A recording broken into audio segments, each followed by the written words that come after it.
श्री कृष्ण कहते हैं, कभी किसी पक्षी को अपना घोंसला बनाते हुए देखा है? अथक परिश्रम करके तिनका बटोर कर वह पक्षी अपना घोंसला बनाता है, अपनी संतान के लिए एक सुरक्षित घर बनाता है और फिर कहीं से तेज आंधी आती है, भारी वर्षा होती है और उसका वो घोंसला टूटकर बिखर जाता है। लेकिन वो पक्षी कभी रोता नहीं, बल्कि वो पक्षी बिना विलंब किए फिर से अपना घोंसला बनाने निकल जाता है और सफलता पाता है। श्री कृष्ण कहते हैं, फिर हम क्यों छोटी छोटी असफलताओं से प्रेरित होकर परेशान हो जाते हैं और प्रयास करना छोड़ देते हैं। कुल्हाड़ी की सिर्फ एक मार से पेड़ नीचे नहीं गिरता, हर चट्टान एक प्रयास से नहीं टूटती। वैसे ही सफलता पाने के लिए अनावरण परिश्रम करना ही मात्र एक मार्ग है। एक दिन एक व्यापारी सुबह अपने घर से निकला। घर से निकलते ही एक बिल्ली ने उस व्यापारी का रास्ता काट दिया। व्यापारी घबरा गया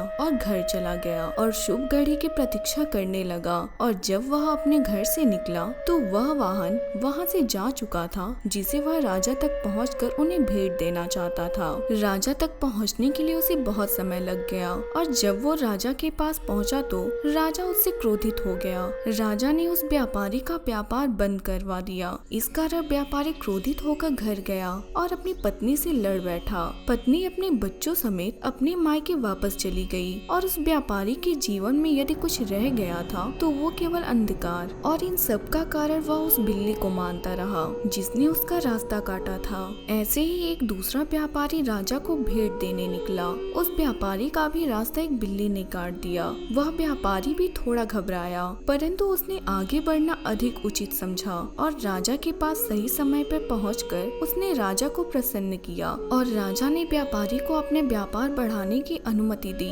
स्वर्ण आभूषण दिए। व्यापारी घर पर पहुंचा और उसने वो आभूषण अपने पत्नी को दिए और अपने बच्चों के लिए नए कपड़े भी ले गया। उसके घर चारों तरफ प्रसन्नता थी। इन दोनों व्यापारियों के साथ एक ही घटना हुई, परंतु दोनों की प्रतिक्रिया अलग थी। ऐसा ही हमारा जीवन है।